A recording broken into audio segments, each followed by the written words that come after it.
গরিবের আবার অহংকার কিসের শুনি? দুটো পটল আছে, তাও শুকিয়ে গেছে। পুরো রান্নাঘর জুড়ে এত বড় বড় পটলের লতা কোথা থেকে এলো? কিছু পটল সেই বীজের মতন সোনালি। কেমন একটা অদ্ভুত হাসির শব্দ শুনলাম না? আজ আমাদের বাড়িতে সোনার পটলের ভাজি আর গরম ভাতের নিমন্ত্রণ রইল।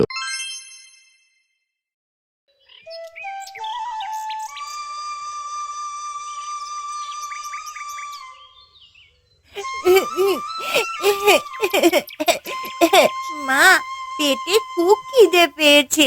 কখন থেকে বলছি, বাবা তো বাজার থেকে এখনো এলো না। লক্ষ্মী মা আমার, তুই আর একটুখানি ধৈর্য ধর। বাজার থেকে তোর বাবা ফিরলো বলে আজ নিশ্চয়ই ভালো কিছু আনবে।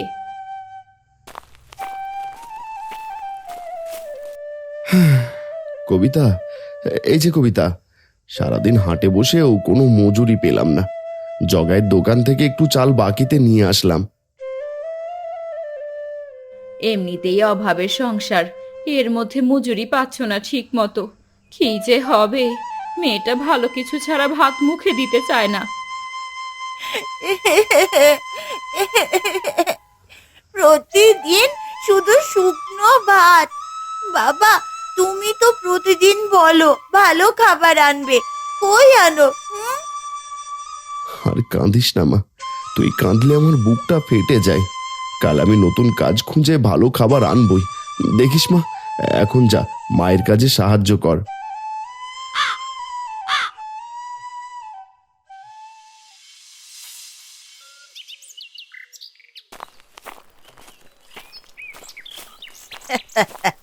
ওরে ও কবিতা, বলি ঘরে চাল নুন কিছু আছে নাকি আজকেও সেই উপোস করেই কাটাবি রে? আমাদের তো আবার মাছ মাংস খেয়ে খেয়ে পেট একেবারে ভরে গেল। মা, ওদের জিজ্ঞেস করে কি হবে? দাদার তো সারাদিন খাটুনি খেটেও এক আনা পয়সা রোজগারের মুরত নেই।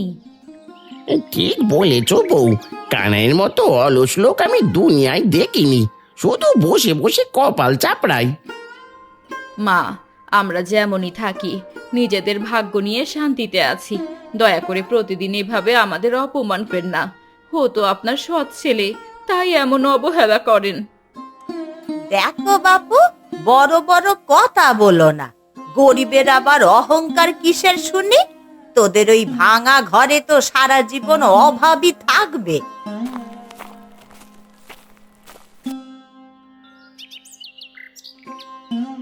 আরে কবিতা, তুমি এখানে?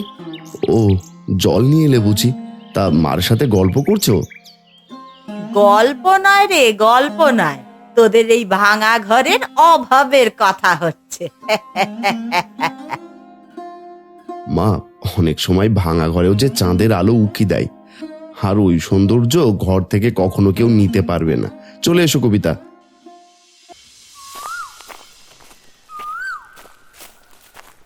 ওরে যোগু, তা কলার ঝুড়ি মাথায় নিয়ে চললে কোথায়? এদিকে শুনে যাও। এই হরি, হাটে নিয়ে যাচ্ছি গাছের গাছ পাকা কলা, এই বিক্রি করে আসি। তাই এভাবে অবেলায় বসে আছো যে? আমাদের কাজই এটা। দাও দেখি কয়েকটা কলা, খেয়ে দেখি কেমন স্বাদ। সারাদিন আড্ডাবাজি করা আর অন্যের জিনিস সাবার করা, দূর, এ পথে আসাই ভুল হয়েছে। আচ্ছা, শুনলাম কানাই গিয়েছিল নাকি তোমাদের বাড়ি? তারপর কোনো ঝগড়াঝাটি হলো নাকি? হলে বলো, ওই ব্যাটার সাথে আমার পুরনো একটা জেদ আছে। আর বলো না, নিজের বোন জামাই হলে কি হবে, মুখে বড় বুলি আছে। তাদের ভাঙা ঘরে নাকি চাঁদের আলো পড়ে। মহাজন তো এখন আর তাকে কাজ দেয় না, এই জন্যই ব্যাটার মনে ক্ষোভ আছে। আচ্ছা যাও এখন তুমি, হাটের আবার দেরি হয়ে যাবে।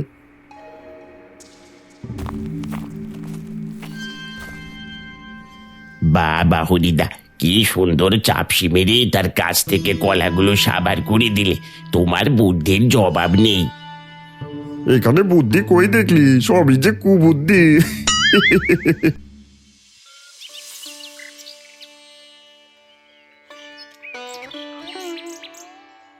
মাগো, সকাল থেকে এক ফোঁটাও জল পেটে পড়েনি। বড্ড খিদে পেয়েছে মা। আমাকে একটুখানি খাবার দেবে?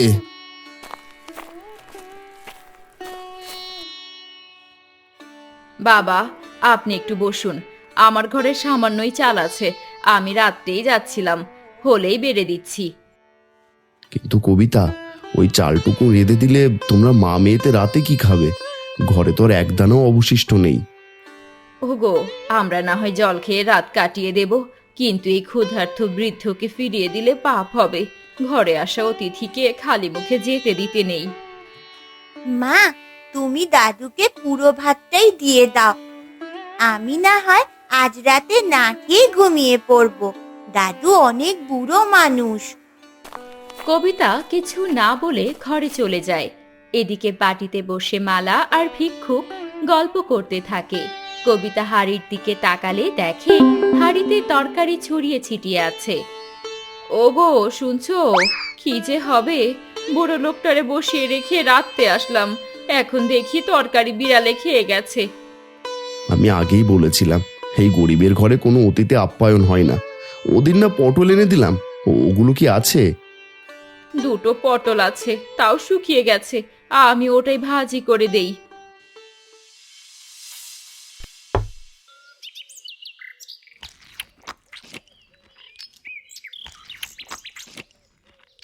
আহা, মা, তোর হাতের অন্ন খেয়ে আমার প্রাণটা জুড়িয়ে গেল। তোদের এই দয়া আমি কোনোদিন ভুলবো না। বাবা, আপনাকে পেট ভরে খাওয়াতে পেরে আমাদের মন ভরে গেছে। আশীর্বাদ করবেন যেন এই অভাব দূর হয়। ঘরে কোনো সবজি বা তরকারি ছিল না, তাই শুকনো পটল ভাজি করে দিয়েছিস, তাই না? এ কি বাবা, আপনি এসব জানলেন কিভাবে? কি করব বলুন, ঘরে যে কিছুই ছিল না। আপনাকে কি দিয়ে ভাতগুলো দেব বলুন? আমি কিছু মনে করিনি রে। এই নাও মা, এই পটলের বীজটি তোমার রান্নাঘরের মাটির কোণে বুনে দিও। তোমার ভাগ্য এবার ফিরবেই। ও মা, দেখো, এ যেন সোনার মতন চকচক করছে। এ থেকে পটল হবে দাদু? এ কি, কোথায় গেলেন উনি? এই গরিবের ঘরে নিশ্চয়ই সৃষ্টিকর্তার কোনো দূত এসেছিলেন কবিতা। মালামা, এই বীজটা বুড়ো বাবার কথা মতো রান্নাঘরে লাগিয়ে দিই চল। মালার হাত দিয়ে রান্নাঘরের কোণে সেই পটল বীজটি পরম যত্নে রোপণ করে মালা, আর কানাই সেখানে জল ঢালে।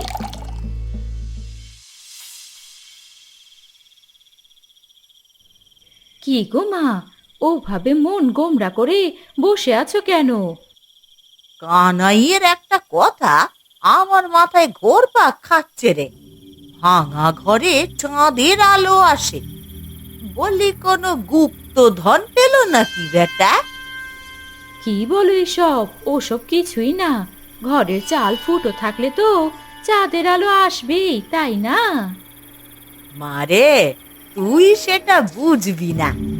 আমার মন কিছুতেই সায় দিচ্ছে না, দেখি কিছু প্রকাশ পায় কিনা।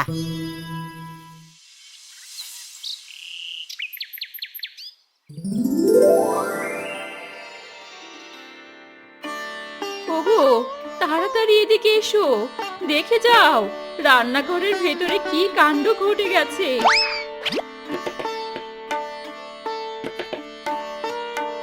এ কি সর্বনাশ!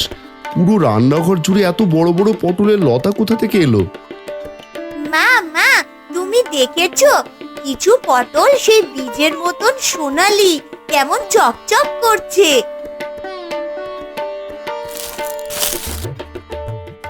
ওগো, এটা তো কোনো সাধারণ পটল নয়, ভারী আর একদম খাঁটি সোনা মনে হচ্ছে। তার মানে সেই বুড়ো ভিক্ষুকের দেওয়া বীজ থেকেই অলৌকিক কাণ্ড ঘটেছে।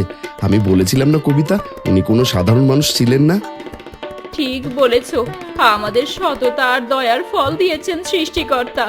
এবার এই একটা পটল বাজারে নিয়ে গিয়ে পরীক্ষা করে দেখো তো আসল সোনা নাকি। আমি এখনই চুপি চুপি বাজারে যাচ্ছি, কেউ যেন জানতে না পারে। জানলে গ্রামে একেবারে হুলস্থুলু পড়ে যাবে।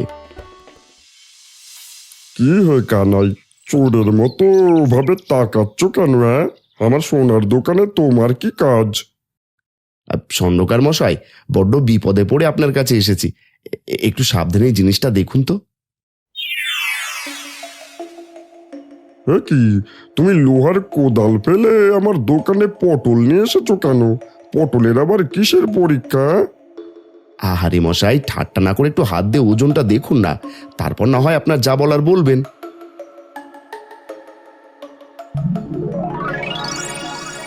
ওরে বাবারে, এ কি ভারী জিনিস! এ তো কোনো সাধারণ সবজি নয়, এ যে একেবারে 100 ভাগ খাঁটি সোনা। আস্তে বলুন স্বর্ণকার মশাই, লোকজনে শুনবে। তাই এটার দাম কত দেবেন এখন বলুন দেখি। কানাই, তুমি তো রাতারাতি অনেক টাকার মালিক হয়ে যাবে। এই নাও তোমার সোনার পটলের এই মোহরগুলো। আমি আসি তবে। সৃষ্টিকর্তা, আপনাকে অনেক ধন্যবাদ। এবার আমার মালার কবিতা সব কষ্ট চিরকালের জন্য দূর হবে। বেটা কোথা থেকে এটা চুরি করে আনলো নাকি? হ্যাঁ, যাকে আমি আমার কাজ করে নিয়েছি।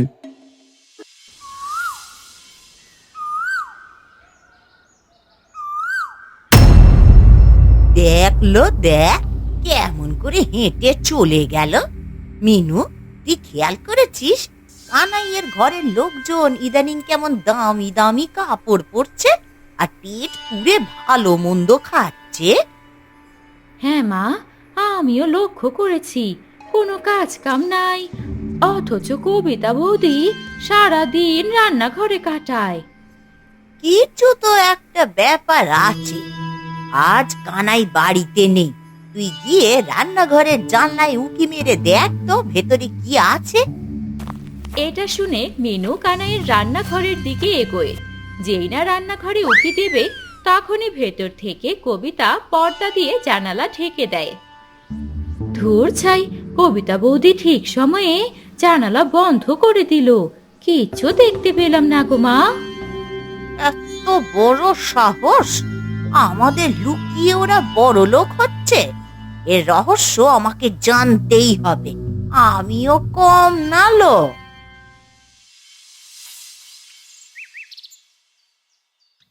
কি গো কানাই, হাতে ওটা কিসের থলে? হ্যাঁ, দুদিন আগে যা নুন আনতে পান্তা ফুরো, তো এখন দেখছি থলে ভর্তি বাজার। ও কিছু না হরিদা, সৃষ্টিকর্তার কৃপায় আজ একটু ভালো মজুরি পেয়েছিলাম। আমি এখন বাড়ি যাই গো, দেরি হয়ে যাচ্ছে।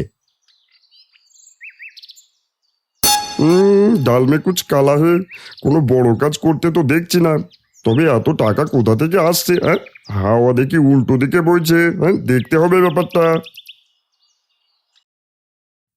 কবিতা, দেখে যাও, আজ থলে ভর্তি করে বাজার থেকে মালার জন্য মিষ্টি এনেছি। মালা, তুই এসে দেখে যা কি এনেছি।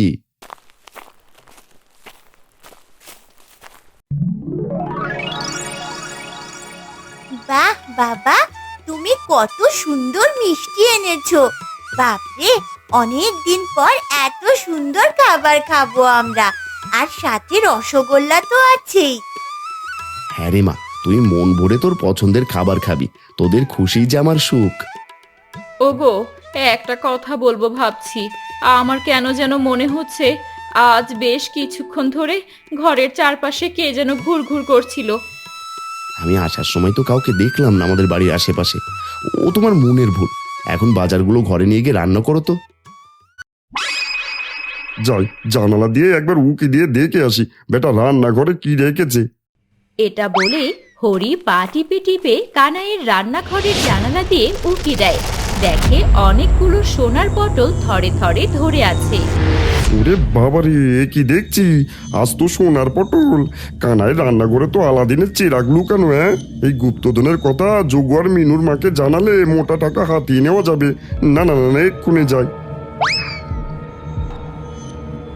আরে হরিদা যে, এমন হন্তদন্ত হয়ে কোথায় গিয়েছিলে? আরে নিজের চোখে যা দেখে এলাম তা বিশ্বাস করতে পারছি না। কানাই রান্নাঘরে থরে থরে সোনার পটল ঝুলছে গো। ওরে জগু, ওরে মিনু, তোরা শুনলি ওই ভিখারির ঘরে এত বড় গুপ্তধন, আর আমরা এখানে হাত গুটিয়ে বসে আছি। আমি আগেই আজ করতে পেরেছিলাম লা। হরিদা, তুমি তো মস্ত বড় খবর দিলে। সৎ বোন বলে আমার সব কথা লুকিয়ে রেখেছি, চিন্তা করছো? কোনো চিন্তা নেই, আজ মাঝরাতে আমরা গিয়ে পুরো গাছটা একেবারে শিকড় সুতো উপড়ে নিয়ে আসবো। কি গো হরিদা, সাথে যাবে তো? মদনা চোরটাও গ্রামে নেই, কি আর করার, যেতেই হবে ভাগ নিতে হলে। ভেবেছিলাম খবরটা দিলে তারা সেখান থেকে সোনা নিয়ে আসলে ভাগ বসাবো, তার হলো না। তা কি রে হরি, ভয় পেলি নাকি? ভয় পেলে বল, আমি যাই, কিন্তু পরে কিচ্ছুটি পাবি না। এ যেদিকে চোরের উপর বাট পারি, না না, আমি তো যাবই, আমি ছাড়া কি আর চুরি সম্পূর্ণ হবে? গভীর রাত। হরি আর যোগুর পরিকল্পনা মতে তারা হাতে কাস্তে আর একটা বস্তা নিয়ে কানাইয়ের বাড়ির দিকে এগুচ্ছে। হঠাৎ এক পেতনি তাদের দেখে ফেলে। ওরে বাবা রে, মাঝরাতে এই দুই চোর এত বড় বস্তা লাঠি নিয়ে মুখ লুকিয়ে কোথায় চললো রে? এ কোন চোরের গ্রামে এসে পড়লাম? হরিদা, এ কেমন একটা অদ্ভুত হাসির শব্দ শুনলাম না? এই অন্ধকারের মধ্যে নদীর পাড়টা বড্ড থমথমে লাগছে। দূর বিতু, তুমি বড্ড ভয় পাও। সোনার পটল এখন আমাদের হাতের মুঠোই, এই সময় ভূতের ভয় পেলে চলে? এই তাড়াতাড়ি পা চালাও দেখি। আচ্ছা, সোনার পটল চুরি করতে যাওয়া হচ্ছে। চোর বাটপারদের তো আমি একদম সহ্য করতে পারি না। দেখি তোরা কোথায় যাস। হরিদা, আমার কেমন যেন মনে হচ্ছে আমাদের পিছু পিছু কেউ একজন আসছে। বাতাসের শব্দটা কেমন অদ্ভুত ঠেকছে। নিজের ছায়াকে দেখে ভয় পাচ্ছ যোগু? কানায় রান্নাঘর আর বেশি দূরে নয়, চুপচাপ চলো তো। আজ রাতে একটু ভালো তামাশা দেখা যাবে। তোদের পিঠের ছাল আজ আমি তুলবই। হরি আর যোগু রান্নাঘরের ভেতরে ঢুকে যায়। তাদের সাথে সেই পেতনিও ঢোকে।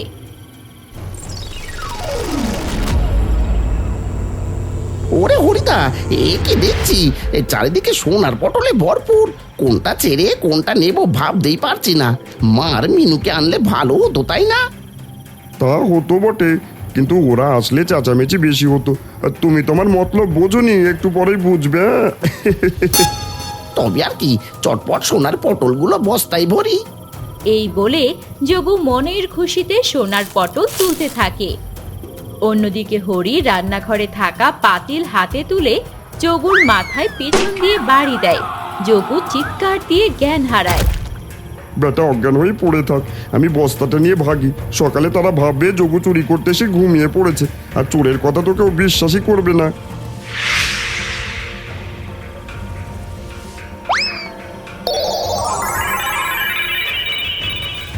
ইরে, নিজের সহকর্মীকে আধমরা করে ভালোই তো পালাচ্ছে সোনার পটল নিয়ে।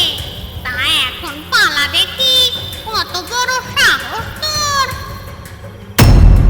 ওরে বাবারে, এ যে শাওড়া গাছের পেতনি। ও পেতনি, আমি ভুল করেছি, আমায় ছেড়ে দাও। এই সোনার পটলগুলো নিয়ে যেতে দাও। বাবা, কত আহ্লাদের কথা। সোনার পটল নিয়ে যেতে দাও। দেখ তোর কি অবস্থা করে। ওরে বাবারে, কে কোথায় আছো? পেতনি ধরেছে আমায়, আমায় মেরে ফেললো গো। ঠিক সেই মুহূর্তে বুড়ো ভিক্ষুক হাজির হয় আর আবছা ছায়ার মতো একটা গাছের নিচে দাঁড়িয়ে থাকে। এ কি, গাছের কোণে ওটা কে দাঁড়িয়ে? এ তো কোনো সাধারণ মানুষ নয়, মায়াবী সাধু পুরুষ। হ্যাঁ রে পেতনি, চোরদের লোভ আর সীমানা ছাড়িয়ে গেছে। ওদের একটা উচিত শিক্ষা হওয়া দরকার। ঠিক বলেছে। বল, তোদের সাথে পরিকল্পনায় আর কে কে আছে? ওই যোগর বউ মিনু, এর আসল বুদ্ধিদাতা হলো মিনুর মা। বুড়ো বাবা, আপনি কাল এদের কুকর্মের সাজা নিজের চোখে দেখবেন। এখন তো মাঝরাত, আরেক বেটা কানাইয়ের ঘরেই পড়ে আছে। ওটাকেও একটা ব্যবস্থা করতে বলে পেতনি তার জাদু বলে যোগুকে কানাইয়ের ঘর থেকে ভাসিয়ে একটা ময়লা ভাগাড়ের কাছে ফেলে দেয়।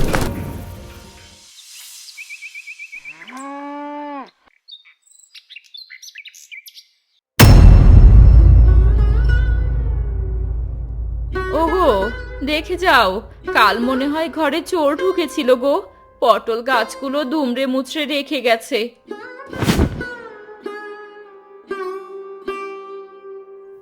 এ কি সর্বনেশে কাণ্ড! এই সোনার পটলের খবর তো কাউকে জানায়নি, তবে কে এমন ক্ষতি করলো আমার? কই রে কানাই, চিন্তা করিস না, তোর ঘরের পটল কেউ নিতে পারিনি রে, শুধু একটু এলোমেলো করেছে এই যা। দাদু, তুমি আমাদের সেই দাদু না, যে কিনা অনেক দিন আগে আমাদের বাড়ি এসে একটা পটলের বীজ দিয়েছিলে? হ্যাঁ রে, তোরা ঠিক ধরেছিস। তোদের ঘরে কে চুরি করতে এসেছিল আর এর পেছনে কে কে আছে দেখলে চল এক্ষুনি নদীর পাড়ে। বাবা, এসব কি বলছেন? আপনি সবই জানেন। একটু দাঁড়ান কবিতা, ওসব পরে হবে। চলো চলো বুড়ো বাবার সাথে নিজের চোখে দেখে আসি শত্রুগুলোর চেহারা।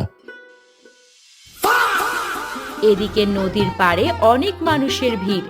হরি আর যোগু একা একা নাচছে, আর মিনু আর তার মা তাদের সাথে ঘুরছে। এ কোন অলক্ষণে কাণ্ড হচ্ছে গায়া? এদেরকেও থামাও, নাচতে নাচতে যে তারা মরে যাবে। মোড়ল মশাই, এ নৃত্য থামার নয় যে, বৃথা চেষ্টা করে লাভ নেই। ওপর থেকে পেতনির মন্ত্র বলে এসব হচ্ছে।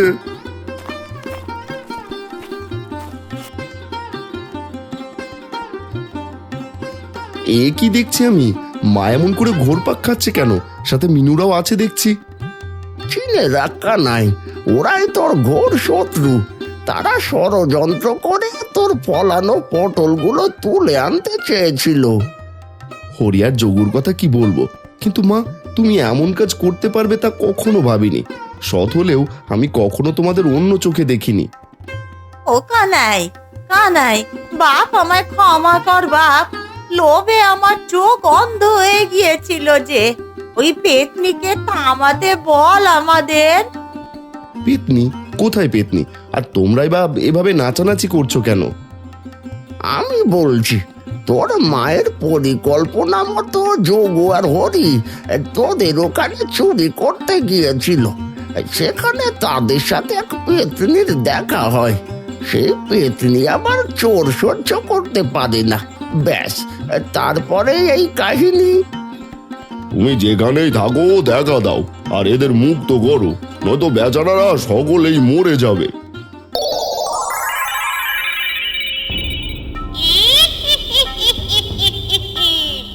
আপনি গ্রামের মোড়ল, আপনি থাকতে আমাদের এ কাজ কেন করতে হয়? আপনার হাতে ওদের তুলে দিলাম। পেতনির জাদু বলে সকলেই ঘোড়া আর নৃত্য থামায়। মোড়ল মশাই তাদের দিকে রাগী চোখে চেয়ে বলেন, শোন কানাই, ঘটনা আমি জানতাম না, এখন সব পরিষ্কার। তোর মার বোনকে 3 মাসের জন্য এলাকা ছাড়া করলাম, আর যোগু আর হরিকে 3 মাস তোদের রান্নাঘরে খেটে পটল গাছের যত্ন নেওয়ার আদেশ দিলাম। উচিত শিক্ষা হয়েছে। বসে বসে থেকে মাথায় সারাক্ষণ কুবুদ্ধি ঘোরে শুধু। এখন বোঝো। ও পেতনিদি, এতক্ষণ তাদের নাচগুলো আমার কাছে ভালোই লেগেছিল, বেশ জমছিল কিন্তু। আবার শুরু করব নাকি?